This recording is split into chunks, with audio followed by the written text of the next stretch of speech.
So Ryzen 5 7600 is a $200 CPU, and you might look at the board choices and say, gee, it's $230 for the cheapest B650i or $150 for the A620i. And tell you what, actually saving money here may not be the worst idea for a gaming build.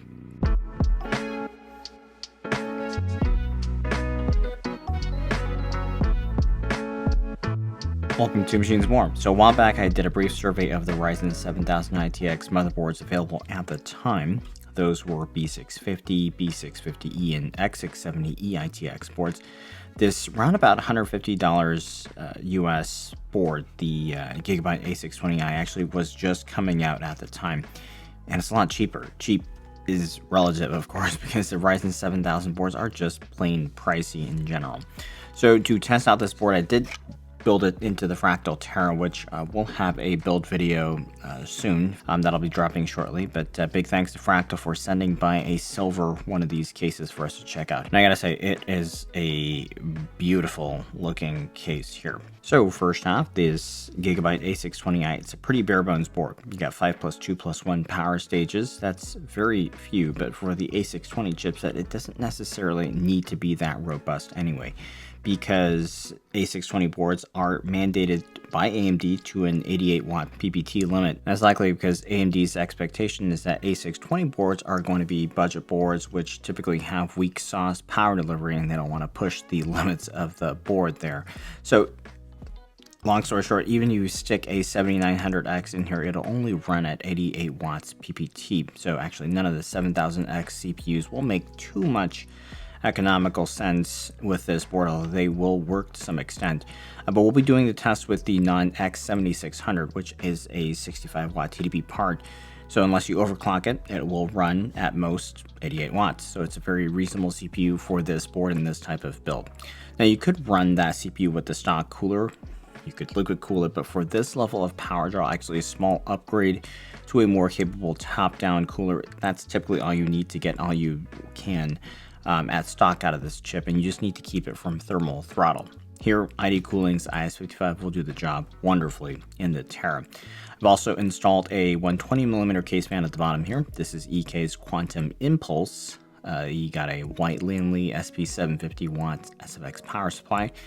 And if you're doing a gaming build, there's a wide range of GPUs that you can choose from. If you wanted to do a sort of min-max gaming build, even a 4080 or 4080 Super wouldn't be the worst idea. You could do better, of course, in the CPU department if you anticipate a CPU limit there, but my experience thus far is that the 7600 is still a very capable gaming CPU despite the lower price. Now, if you choose to get a 4060, 4060 Ti, this is also a very reasonable pairing because you're more likely to run into a GPU limit with that level of GPU. And unless you need the CPU for the multi-core performance, with a GPU like that, there's not much reason to go for 7700X or something higher up for pure gaming. Now for this one, I'm using the 6800XT, still a very fast GPU, and I'll be testing at 1440 for a middle ground for the gaming tests, and that'll just give us a rough idea how much the board really matters, even if with a more capable GPU. So a few notes here. The A620i can't overclock. Not that you'd want to with the power delivery that you have, but you also don't have curve optimizer, and that can dynamically undervolt for better efficiency, which is present on the B650 boards. So let's take a quick look at the performance testing. When we compare with the B650i at stock with no CPU adjustments, 88 watts roughly, just XMP turned on for the RAM. Interestingly, the A620i gets a higher score for both multi and single core Cinebench R23. Now it's worth noting that I've noticed the MSI B650i is a bit more conservative when it comes to stock clocks, and here at stock it's actually giving the board a little bit more power but running the CPU slower. But if you do enable the CPU boost setting in BIOS, it ends up giving the CPU more juice than 88 watts. Also, you do get a bit more performance, but I think it'd be more fair to compare just the stock performance first. Now, if you have concerns about the VRM or chipset thermals, the cooling on the A620i board, it's a lot more basic, but for sure, it ran hotter, but it's not a meaningful difference if you look at these numbers here. VRMs can get pretty hot before it's going to make a significant difference. And I'm confident if I let the board cook a little longer, you still wouldn't have any issues because the top-down cooler absolutely helps here as well. And despite the more basic cooling here, you're only limited to 88 watts, so not a big deal.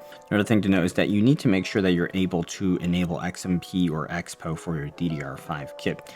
I actually had trouble with it the first few boots with this board, so if for some reason you can't, then it does change the calculus somewhat, but it's still not a terrible board in that regard.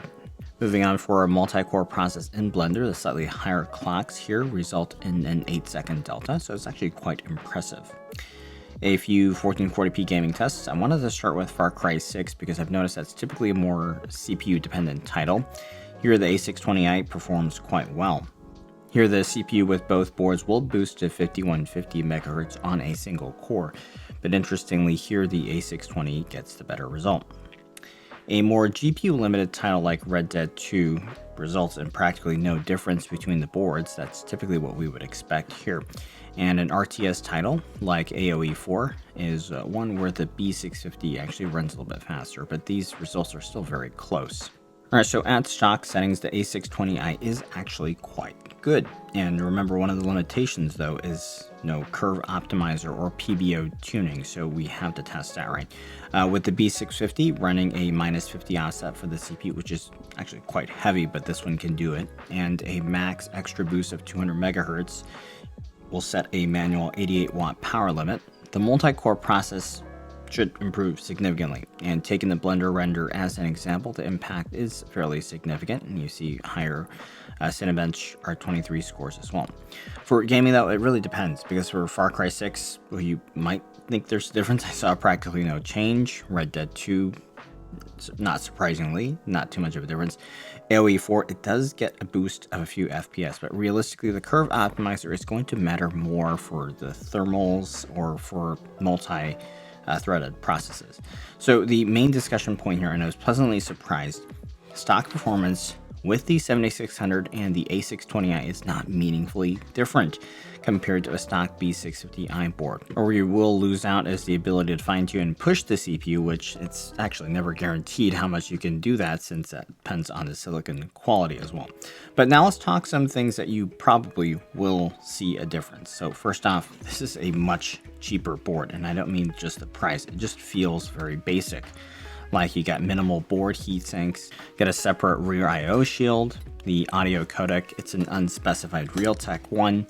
You only get one single Gen 4 M.2 slot, which has no heat sinks. So unless you get an aftermarket heatsink, I'd stick to Gen 3 drives. The prices aren't good these days, so just get a big one, and that should work if you're limited to one slot.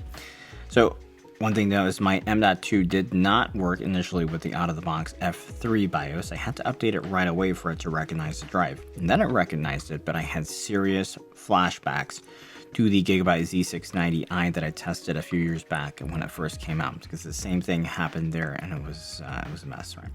But ironically, the IS-55 fit way better on this board because I didn't have to rotate it funny with the heat pipe bends facing up, which ultimately did not have a meaningful impact on thermals, but because of the more minimal heat sinks, it just fits and looks better because the heat sinks are lower with this board.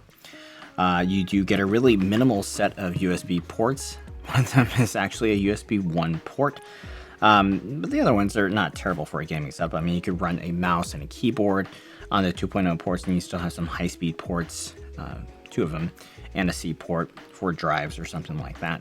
I was surprised that it still has 3 fan headers. You got 2.5 GE, Wi-Fi 6E, so no slouch there. And even has a display port for the iGPU, which even the MSI board here doesn't have. The front panel connectors are in a very convenient location. You actually get a full set, unlike the Gigabyte B650i, which you need a riser card for.